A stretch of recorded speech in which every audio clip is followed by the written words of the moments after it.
अस्सलाम वालेकुम नाजरीन, टॉक शोज पाकिस्तान के साथ मैं हूं बुशरा रशीद। आज हमारे साथ हैं डॉक्टर शहरयार नासिर। डॉक्टर शहरयार नासिर तिब्बी शोबे में सख्त जान नाकिद के तौर पर जाने जाते हैं।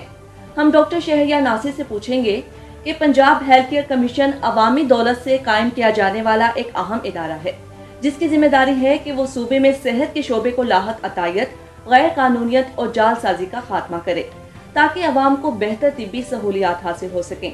आइए इनसे पूछते हैं। अस्सलाम वालेकुम सर। वालेकुम अस्सलाम। पंजाब हेल्थ केयर कमीशन के कयाम को 12 साल हो चुके हैं। एक मुहावरा है कि 12 साल बाद तो कचरे की हालत भी बदल जाती है। क्या कमीशन के कयाम से सूबे में सेहत के शोबे को कोई फ़ायदा हुआ है? देखिए, पूरी दुनिया में जो रेगुलेटरी बॉडीज़ बनाई जाती हैं वो बनाई तो उस शोबे की बेहतरी के लिए और उसको रेगुलराइज करने के लिए जाती हैं, लेकिन जहाँ तक सवाल है पंजाब हेल्थ केयर कमीशन का, तो बजाय कि कोई बेहतरी लाने के ये जो एक इदारा है ये अतायत का बेसिकली आलाकार बन गया है। उसका तहफ़्फ़ुज़ करने के लिए इस तरह की चीज़ें और इस तरह के कानून लाए गए हैं कि अतायत जो है उसको आप जड़ से उखाड़ ही नहीं सकते। अतायत वहीं की वहीं है। सेहत का शोबा जो है वो अभी भी ज़बू आली का शिकार है, जबकि अगर आप इनके दावे और इनकी बातों को देखें तो आपको लगता है कि सब अच्छा है। गैर कानूनी क्लिनिक्स और अतायत के खिलाफ कमीशन नाकाम क्यों है? देखें, उसकी बहुत सारी वजूहात हैं। पूरी दुनिया में जो सेहत का शोबा है इसमें किसी किस्म की खामी, कोताही या गफलत को जो है उसके बारे में ज़ीरो टॉलरेंस है। लेकिन जहाँ तक सवाल है हेल्थ केयर कमीशन का, तो हेल्थ केयर कमीशन इट्सेल्फ ऐसा एक इदारा बन गया है कि जब भी आप बात करते हैं किसी गैर कानूनी क्लिनिक के ऊपर छापे की या जो इर्रेगुलरिटीज़ हैं उनकी, तो जो लोग ये काम करते हैं हेल्थ केयर कमीशन उन्हीं को प्रोटेक्ट करने के चक्कर में लगा हुआ है और कोई इस तरह के इक़दाम नहीं हो रहे हैं कि मजमूई तौर पर जो सेहत की सूरत हाल है वो आम आदमी के लिए बेहतर हो। तो ये भी बताइएगा कि कमीशन के किसी कामयाब छापे के बाद आम तौर पर होता क्या है? देखें, बहुत सारे जो क्वैक्स हैं, जो बहुत सारे अताई हैं, उन्होंने अपने लेवल के ऊपर व्हाट्सएप ग्रुप्स बनाए हुए हैं। अब जो कमीशन के जो ड्राइवर्स हैं, जो गाड़ियाँ चलाते हैं, जब एक छापे के लिए उनका एक रूट बनता है तो वो जो ड्राइवर हैं वो बेसिकली इन्फॉर्मर के तौर पर काम करते हैं। वो उन्हीं ग्रुप्स में एक मैसेज कर देते हैं कि जी आज का हमारा रूट ये है। तो क्या होता है कि जो अताई हैं उनके ग्रुप्स में वो बात फैल जाती है और उस इलाके के, उस एरिया के या उस ज़िले के जो अताई हैं वो क्या करते हैं, अपने क्लिनिक्स बंद करते हैं और अपनी दुकानों से गायब हो जाते हैं।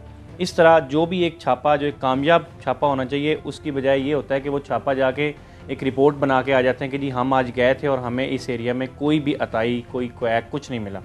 तो वापस आके लिख दिया जाता है कि जी रिपोर्ट में सब अच्छा है, जबकि अताई हकीकत में वहाँ पर मौजूद होते हैं और उनको पहले से पता होता है कि आज हमारे ऊपर छापा पड़ने वाला है। एक इसकी ये रीज़न है। दूसरी ये कि जब किसी भी क्लिनिक के ऊपर छापा पड़ जाता है, छापा पड़ने के बाद जब उस क्लिनिक को सील कर दिया जाता है या उसको कोई जुर्माना कर दिया जाता है या उसका लाइसेंस मनसूख किया जाता है, तो जो 7 असिस्टेंट डायरेक्टर्स या जो ड्राइवर्स या जो लोग जाते हैं, जो हेल्थ केयर कमीशन के करता धरता हैं, वो मुबैना तौर पर उन्हीं लोगों को चुपके से बता के आते हैं कि यार ये फ़लाँ कंसल्टेंट का, ये फ़लाँ बंदे का नंबर है, आप उससे रब्ता कर लें, वो आपको बताएगा कि आपने ये डॉक्यूमेंटेशन, ये जो पैरामीटर्स हैं कैसे पूरा करने हैं। सर, कमीशन के दायरा इख्तियार के बारे में हमेशा सवालात उठाए जाते हैं। दायरा इख्तियार में अगर मसला है तो वो मसला कहाँ है? देखें, सबसे पहला जो मसला है वो है जो इंटर डिपार्टमेंटल कोऑर्डिनेशन है। एक हेल्थ केयर कमीशन है, एक आपका हेल्थ डिपार्टमेंट है, एक आपके जो ड्रग कंट्रोलर्स हैं वो हैं।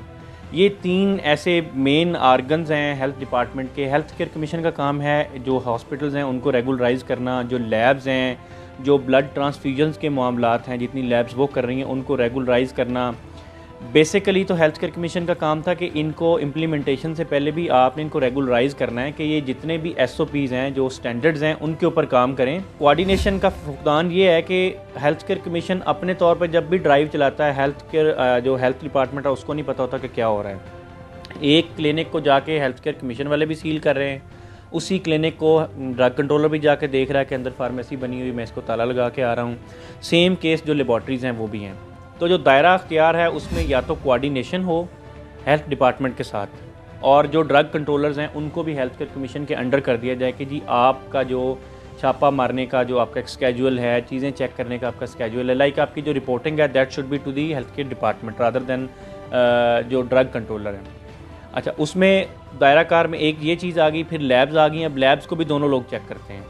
तो दायरा कार में हेल्थ केयर कमीशन का काम है कि जी एंटी क्वैकरी जो है उसको मेक श्योर करना कि कोई क्वैक ना बैठे, जबकि हेल्थ केयर कमीशन जो है वो उस पे काम करने की बजाय आज ही हम ये ड्राइव चला रहे हैं, आज हमने ब्लड ट्रांसफ्यूजन की जो इतनी सारी लैब्स हैं वो पकड़ ली हैं। अब लैब पकड़ी वही जाती है जो उनको बेसिकली मुबैना तौर पर या कह लें या रियल लाइफ में कह लें जो उनको पैसे नहीं देती, जो उनको अकोमोडेट नहीं करती। तो हेल्थ केयर कमीशन का दायरा कार या तो टोटल हेल्थ केयर जो जितना हेल्थ केयर का आपका सिस्टम है उसको हेल्थ केयर कमीशन के अंडर कर दें, या फिर हेल्थ केयर कमीशन को ही हेल्थ डिपार्टमेंट के अंडर कर दें। सर, कमीशन को मौसर और कारामद बनाने के लिए क्या इकदाम उठाना ज़रूरी है? देखिए, मैं अगर डाउन द लाइन आप जाएँ, आप कमीशन का काम है इम्प्लीमेंटेशन कराना। अब इम्प्लीमेंटेशन में आपको रिपोर्ट मिलती है, मैं रिपोर्ट करता हूँ कि जी फ़लाँ जगह पे एक क्वैक बैठा हुआ है, उस पर आपने छापा मारना है। पहले ही मैं आपसे अर्ज़ कर चुका हूँ। तो पहला तो काम ये है कि कमीशन की गाड़ी जहाँ घूम रही है, हर बंदे को पता है कि ये कमीशन की गाड़ी आज इस इलाके में है, तो वो लोग बिल्कुल फ़रार हो जाते हैं, क्योंकि उनकी क्वैक्स की आपस की कोऑर्डिनेशन इतनी स्ट्रॉन्ग है कि आपकी सोच है। तो अगर बेहतरी की बात करें तो पहले तो इनको हॉस्पिटल्स में जो चार्जेस हैं, जो पेशेंट से आप चार्ज करते हैं, उन चीज़ों के ऊपर काम करना चाहिए, ताकि यूनानिमस एक किस्म का आपके पास एजेंडा हो, एक किस्म का इम्प्लीमेंटेशन हो, ताकि डाउन द लाइन या तो आप हॉस्पिटल की ग्रेडिंग कर दें कि A क्लास है, B क्लास है, C क्लास है, या जिस तरह आपने की हुई है कि सिंगल स्पेशलिटी है या फिर इतने बेड का इतने बेड का, उसके हिसाब से चार्जेस होने चाहिए। पहला काम ये होना चाहिए। अगर इस पे इम्प्लीमेंटेशन हो तो डाउन द लाइन आम आदमी को फ़ायदा होगा। सबसे बड़ी बात यह है कि आपका हेल्थ डिपार्टमेंट ट्रांसफ़र पोस्टिंग करता है, हेल्थ केयर कमीशन को कोई पता नहीं है। या तो ट्रांसफ़र पोस्टिंग या जो लोगों को आप इम्प्लीमेंटेशन कर रहे हैं DDHOs हैं, उनका काम रेगुलराइजेशन का है। बेसिकली तो वो मैनेजर्स हैं पूरे डिस्ट्रिक्ट लेवल के ऊपर हेल्थ केयर सिस्टम के। तो क्या कभी हेल्थ केयर कमीशन को कोई नोटिफिकेशन हेल्थ डिपार्टमेंट ने किया कि यार फ़लाँ ज़िले में फ़लाँ तहसील में हम DDHO को EDO हेल्थ को हम चेंज कर रहे हैं? अब क्या हो रहा है, कोई पता नहीं है। मतलब दो अलग बॉडीज़ काम कर रही हैं, लैक ऑफ कोऑर्डिनेशन है। इसकी वजह से सिस्टम इतने सारे रिसोर्सेज के बावजूद आपका डिलीवर नहीं कर पा रहा है। जब कुछ मिस ऐप हो जाता है, जो कि पहले तो पेशेंट को जाना ही नहीं चाहिए। मैं ये इस बात को कभी एडवोकेट नहीं करता कि you should visit a quack, but if in case of any emergency आप गए हैं, आपने विज़िट कर लिया, वहाँ कुछ हो गया, तो हेल्थ केयर कमीशन का प्रोसेस ऑफ टेकिंग केसेस और टेकिंग एक्शन जो है वो इतना कॉम्प्लिकेटेड है कि मरीज़ बेचारा खुद ही कहता है कि भाई मैं अपना केस वापस ले लें। मतलब आपकी इतनी भारी डॉक्यूमेंटेशन है और आपने कोई मुआवनत नहीं आप उनको फराहम करते। एक बंदा किसी गांव से उठ के आया है, उसका कोई प्यारा जो है वो चल बसा है किसी डॉक्टर की गफलत से, तो आपको चाहिए कि आप एक ऐसा काउंटर, एक ऐसा इंफॉर्मेशन सेंटर बनाएं जो उनको गाइड करे कि how to file a case, आपने क्या करना है। वो बंदा आता है, वो किराया भरता है, वो डॉक्यूमेंटेशन पूरी करता है, वो एक वकील को हायर करता है, वो सारा प्रोसेस करने के बाद भी क्या होता है कि जी आपको एक सादा सा जुर्माना करके आप कहते हैं ठीक है आप जाएँ। तो these are the areas of improvement जिनके ऊपर काम करना चाहिए हेल्थ केयर कमीशन।